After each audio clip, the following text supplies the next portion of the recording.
Ser podcast.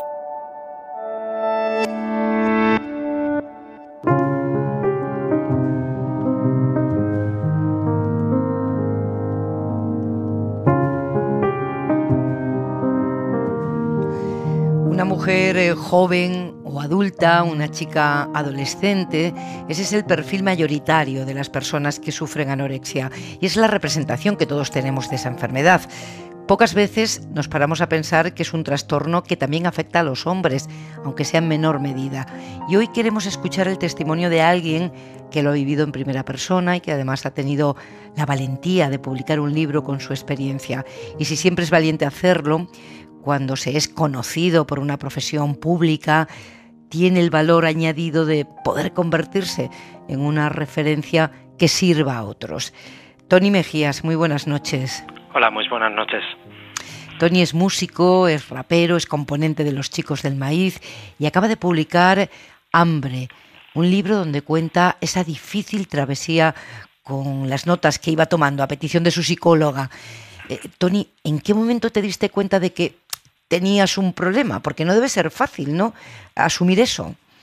No es nada fácil. De hecho, tardas mucho en ver el problema y ese es una de las problemas que tienes para empezar un poco a curarte. O sea, mi cuerpo, por ejemplo, empezó a perder funciones y son unas señales de alerta, pero quieres asociarlas a otras cosas porque no piensas que puede ser ese problema, que puedes tener anorexia, y al final pues tiene que ser un poco la gente de tu entorno la que te anime a buscar ayuda y la que te ponga un poco frente al espejo. Habías empezado a perder funciones, me imagino que para entonces habías perdido mucho peso ya.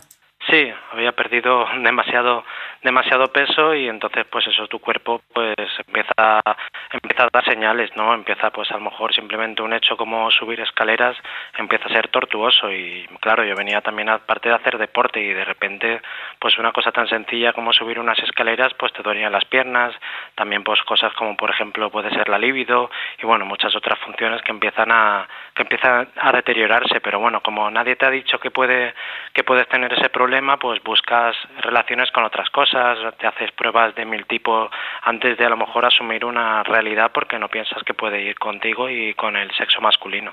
¿Cuántos años tenías? Pues esto ahora hace un par de años cuando empecé con este problema, pues unos 34 años. O sea que ya habías pasado la adolescencia, la juventud y Sí. eras un hombre joven, ¿no? Nunca antes habías tenido trastornos de la alimentación. No, o sea, sí que tienes, pues a lo mejor, pues yo creo que asocio mucho a que vienen, pues a lo mejor de otros años en los que sí que tienes muchos complejos, en los que a lo mejor también durante la adolescencia pues he tenido, pues en el ámbito escolar lo que ahora llamamos bullying, ¿no? O acoso escolar y una serie de problemas que a lo mejor pues en el momento que empecé a verme más atractivo, empecé a cuidarme, empecé a hacer deporte y empecé a perder peso, pues creo que a lo mejor todo eso se manifestó de un modo en el que pierdes el control, en el que empiezas a asumir o asociar el perder peso con el estar más atractivo, con el estar más saludable, hasta que llega un punto pues que parece que no hay vuelta atrás y que bueno, que te pierdes y que tu cabeza hace un clic y bueno, pues ahí estamos en el proceso de recuperar funciones. Y para cuando te das cuenta se te ha ido de la mano la situación, claro. Decías que el papel de la gente de tu entorno se convierte en fundamental, porque ellos sí ven cómo te vas deteriorando, ¿no? Claro, porque tú, o sea, es que es eso, tú no lo ves y todo eso que sale muchas veces en las películas o en los relatos de que alguien se ve al espejo y su reflejo no le devuelve que está demasiado delgado, es verdad que tú no lo ves. Yo ahora veo fotos de hace 2 años y lo veo y joder, nunca he entendido que estaba yo con ese peso tan bajo y con esa pinta tan demacrada, por decirlo de algún modo, pero bueno, por suerte pues tienes personas a tu alrededor que son las que te tienen que ayudar y empujarte un poco hacia la salvación, porque si no puede llegar a un punto de no retorno, como por desgracia sucede a muchas personas y bueno, pues no vuelven o tienen que convivir con esta enfermedad y con lo malo de esta enfermedad durante toda la vida. Toni, la tiranía de la imagen que se impone a las mujeres ha puesto al descubierto hace tiempo trastornos como este, pero en el caso de los hombres sigue siendo un tema tabú. ¿Cuesta más verlo? ¿Cuesta más que se entienda? Pienso que sí, pero pienso que también sigue siendo un tema tabú con las mujeres, ¿no? Y que sigue siendo sobre todo a ellas a las que se les impone unos cánones de belleza en la sociedad y las que se les sigue haciendo viendo una presión social para que tengan una estética pues dentro de una de tiranía, los... Tony, eso es una Sí, tiranía. sí, sí, Una sí, tiranía. completamente. Una tiranía de la imagen, sobre todo mucho más con ellas, pero imagino que también, sobre todo a raíz de las redes sociales, pues esa imposición de la imagen muchas veces incluso te la impones tú mismo, ¿no? Porque quieres vender esa vida fabulosa y vender esa imagen para la gente que te sigue en redes sociales y ahora pues pienso que es mucho más peligroso, pero también pienso que antes lo que pasa es que creo que con los hombres, ¿no? Pues a lo mejor asociamos más lo que vendría a ser la vigorexia, ¿no? Porque Sí, parecía que al estar más grande era como más estupendo y al final también es otro porque responde trastorno. también al estereotipo que se pide a los Exacto. hombres, ¿no?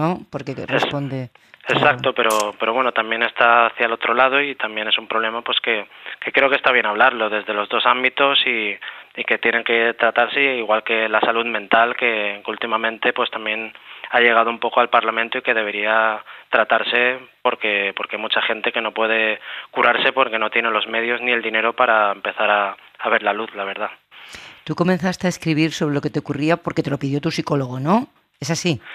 Sí, bueno, ella sí que me mandaba alguna especie de deberes, ¿no? Me mandaba algunas tareas y algunas herramientas que adquirir para empezar a curarme, pero bueno, como yo también vengo del mundo de la música y del periodismo y siempre me ha gustado escribir, también fue como un poco iniciativa para situarme, ¿no? Para ver desde fuera en qué punto estaba, para escribir algunos pensamientos o algunas sensaciones que tuviera en días marcados o que me sucedieran y así pues poder ver desde fuera en qué momento estaba y bueno, la verdad que me ayudó bastante, siempre me ayudó bastante a liberarme la escritura y bueno, aunque ella me animó, fue una manera también de eso, de poner en perspectiva todos los avances que iba teniendo.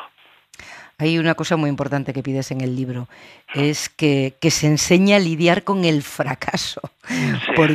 porque eso es un estigma, ¿no? Lo de el miedo a fracasar, el miedo a no responder a lo que suponemos que los otros esperan de nosotros, ¿no?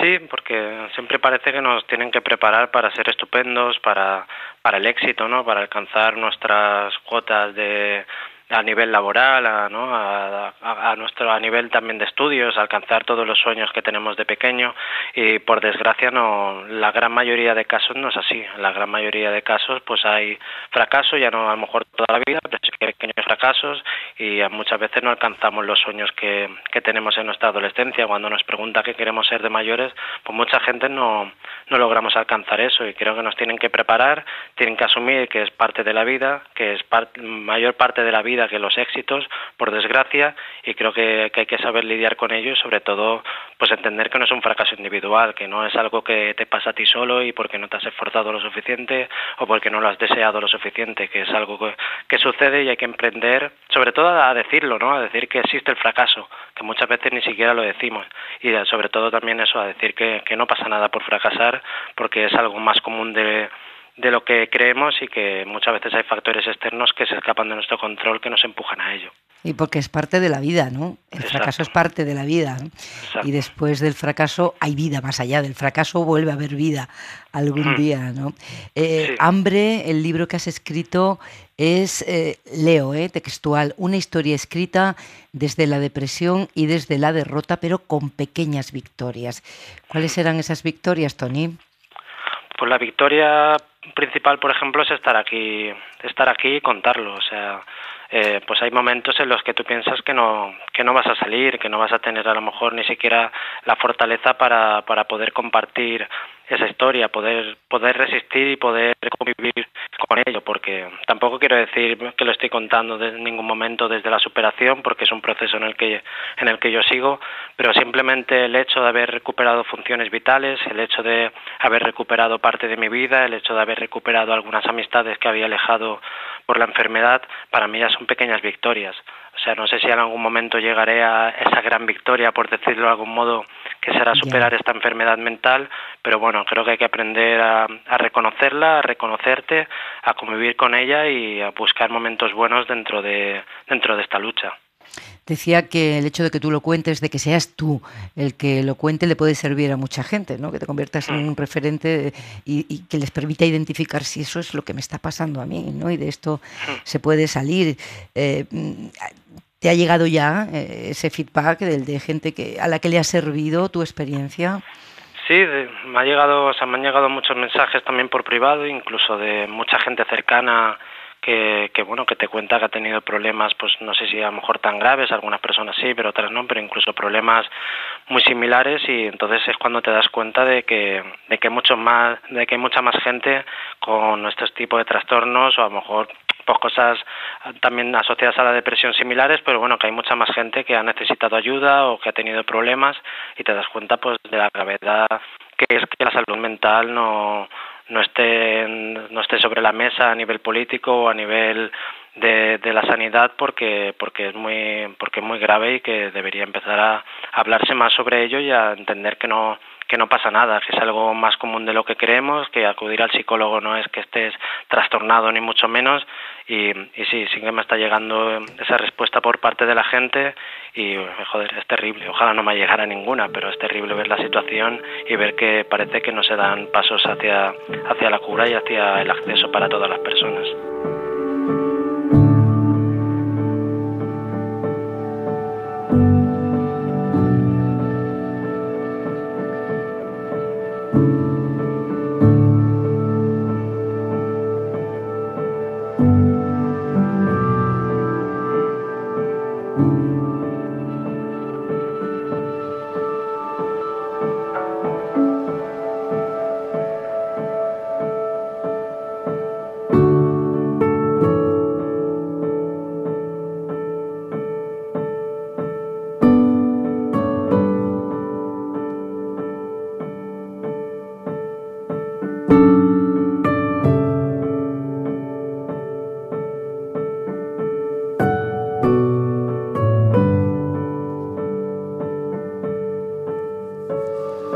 Toni Mejías, qué alegría que hayamos podido tener esta conversación, ¿eh? Esta es una pequeña victoria, ¿verdad? Esta es una pequeña victoria.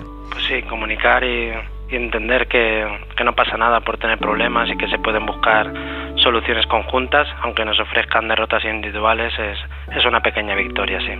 Y que estamos aquí todos a ello. Exacto. Un abrazo muy fuerte y que vaya muy bien. Un abrazo y muchas gracias por este espacio.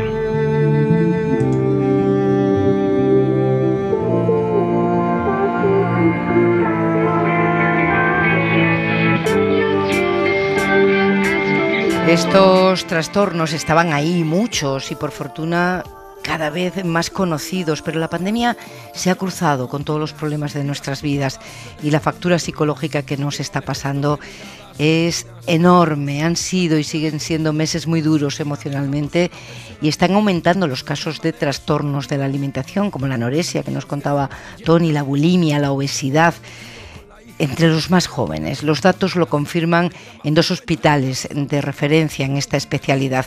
El Hospital Niño Jesús de Madrid ha registrado un aumento de un 20% de los ingresos por trastornos de alimentación de niños y jóvenes durante el año 2020, sobre todo por anorexia nerviosa.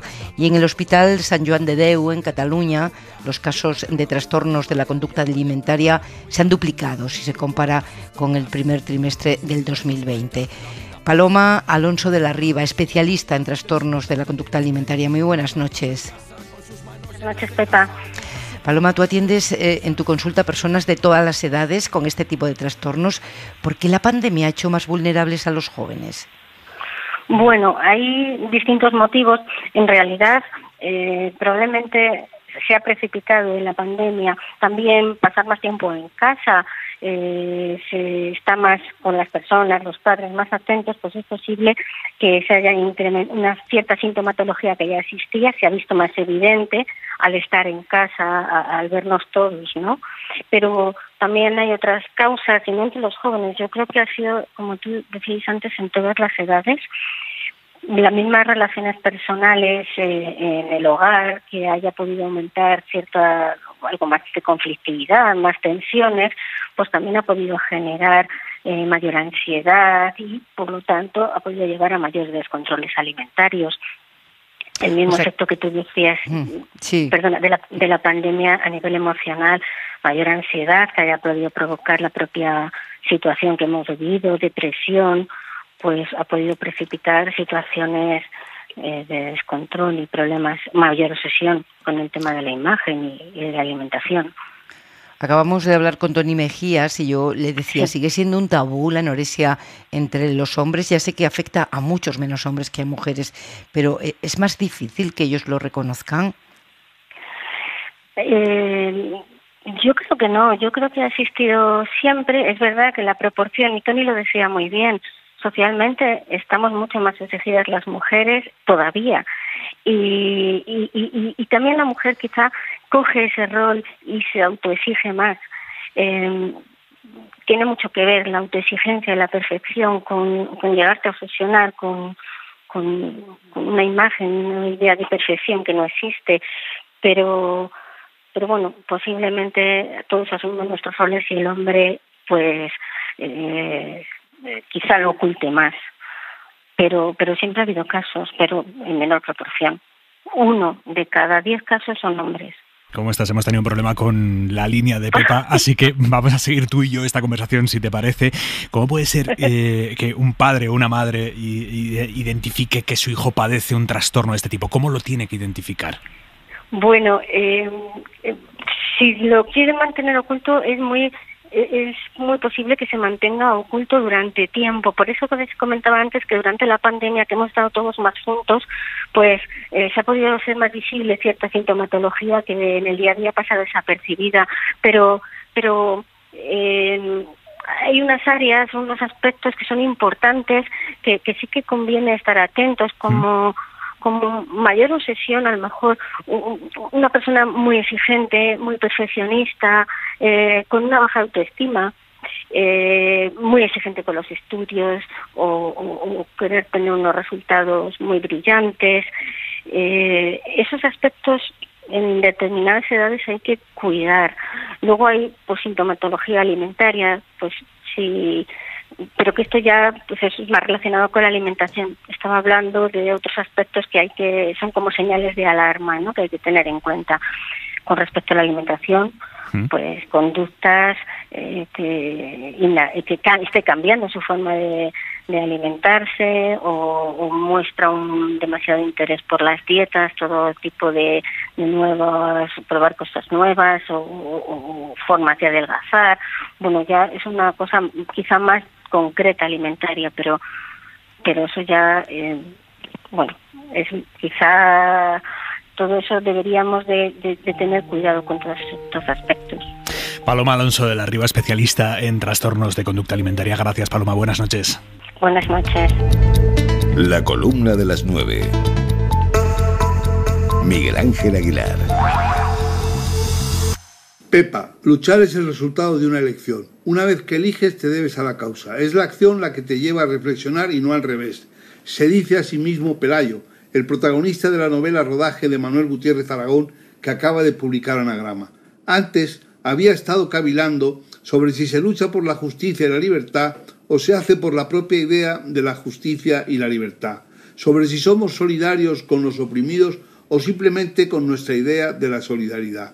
Ahora que la campaña de las elecciones autonómicas, y más aún los resultados arrojados por las urnas, han puesto a Madrid y a sus pobladores en el foco de la atención, ahora que se ensayan toda suerte de disparates sobre la vía y corte, se recomienda la lectura de la novela Rodaje, que tiene al Madrid de 1963 como primer protagonista.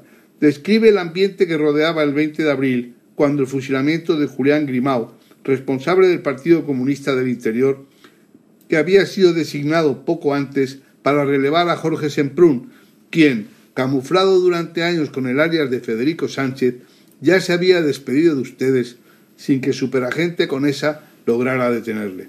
Porque los comunistas españoles de ahora, que se sientan en el gobierno y van de la mano con Pablo Manuel Iglesias, denigran como traidores a sus camaradas de hace 60 años, acusándoles de haber reconciliado a sus compatriotas y alumbrado la transición.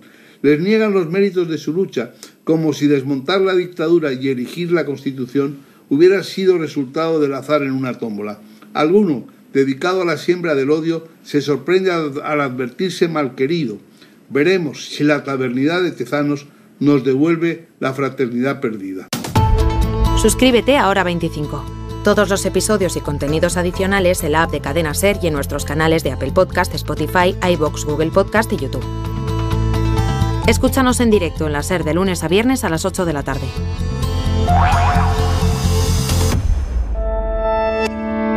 Cadena SER. La radio.